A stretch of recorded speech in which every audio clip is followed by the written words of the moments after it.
Bonjour, je vous souhaite au nom de l'équipe municipale une belle et heureuse année 2021. Qu'elle voie la réussite de vos projets et qu'elle vous apporte santé et sérénité pour vous et vos proches. Nous aurions aimé vous rencontrer lors de la cérémonie habituelle des vœux, mais le contexte ne le permettant pas, nous avons choisi de nous adresser à vous sous cette forme. Nous vivons des moments éprouvants depuis près d'un an, dans un quotidien où toutes nos habitudes sont modifiées. Nos relations sociales sont réduites au strict minimum, courses, milieu professionnel. Vous êtes nombreux à nous exprimer le manque dû à la perte des moments de convivialité. Nous espérons que cette qualité relationnelle pourra reprendre dès que possible. Elle est un des piliers de la richesse de notre village et nous manque à tous. Les réseaux sociaux ne la remplaceront jamais. Au niveau communal, l'année 2020 a été aussi marquée par les élections municipales et la mise en place de la nouvelle équipe. Nous vous remercions pour la confiance que vous nous avez accordée. La nouvelle municipalité est en place et nous mettons tout en œuvre pour avancer. Je remercie le conseiller municipal précédent qui, par son action énergique, a permis de redynamiser le village et faire que la commune soit connue, agréable à vivre et que ses finances retrouvent un niveau tout à fait correct.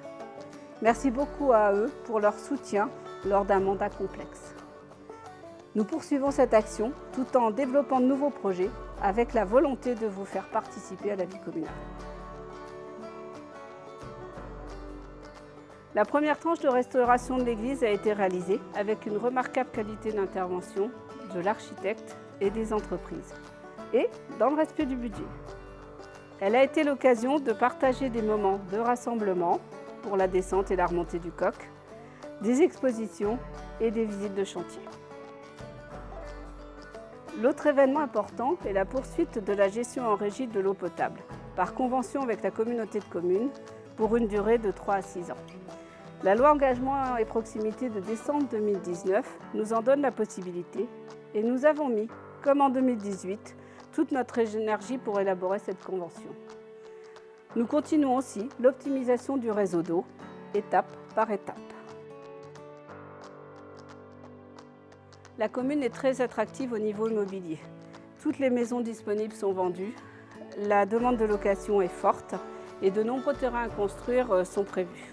À ce titre, je souhaite la bienvenue aux nombreux nouveaux arrivants. De plus, nous venons d'engager la révision du plan local de l'urbanisme, ce qui permettra de l'adapter aux nouveaux textes et aux nouveaux enjeux de la commune. La sécurité des déplacements dans notre village vallée sera toujours d'actualité. Nous poursuivons les aménagements à Chéneillère, à la vallée, et relancerons les réunions de quartier pour cela dès que possible. En attendant, nous travaillons sur le carrefour de la rue de l'Église et sur les arrêts de bus. La situation financière le permettant, les rénovations de voiries vont également reprendre en 2021. Les travaux effectués dans les bâtiments communaux permettent d'améliorer leur conformité et leur confort. Le fleurissement de la commune a été à nouveau une réussite cet été et le réseau des bénévoles a repris ses activités d'embellissement du village. Les décorations en osier, estivales comme celle de Noël, font l'unanimité. Merci beaucoup aux bénévoles. Le changement climatique se fait sentir, entre autres par des épisodes de fortes pluies. Les travaux effectués avec le syndicat d'aménagement du Val de l'Indre ont permis d'éviter les inondations habituelles. Un accompagnement des entreprises est effectué depuis le premier confinement et nous travaillons avec des porteurs de projets qui souhaitent s'installer sur le village. Un marché sera aussi lancé en février. Bien que la saison touristique 2020 ait été de courte durée, nous avons été agréablement surpris par le nombre de visiteurs. Pour 2021, nous préparons le Wi-Fi touristique, le circuit équestre, la refonte des sentiers pédestres et la signalétique. L'accompagnement de nos aînés et leur maintien à domicile dans de bonnes conditions nous tient à cœur. Un réseau de bénévoles et d'élus assure des relations régulières avec plus d'une 60aine d'entre eux. Les colis de Noël, en particulier ceux en musique, ont été l'occasion de moments de joie partagés.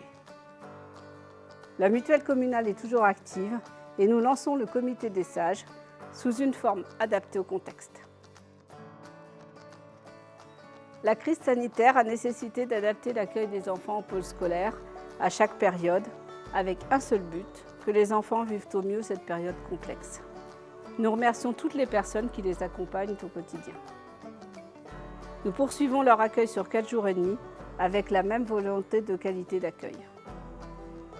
Nous travaillons maintenant sur les activités pour les jeunes avec le lancement du point ado et du comité des jeunes.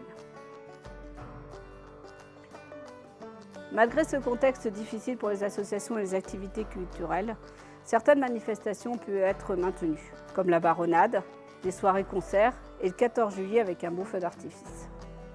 Le Forum des associations a permis de présenter les activités, même si beaucoup n'ont pas encore pu être mises en œuvre. Merci aux bénévoles qui portent ces projets, ce n'est que partie remise.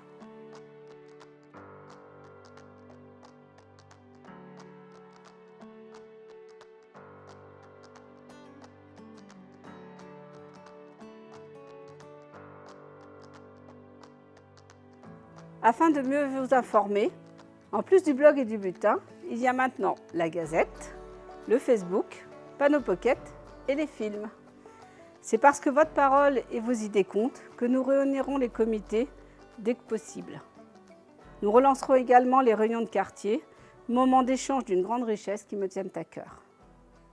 Le partage et la convivialité sont les valeurs de notre village. Une très belle année à tous!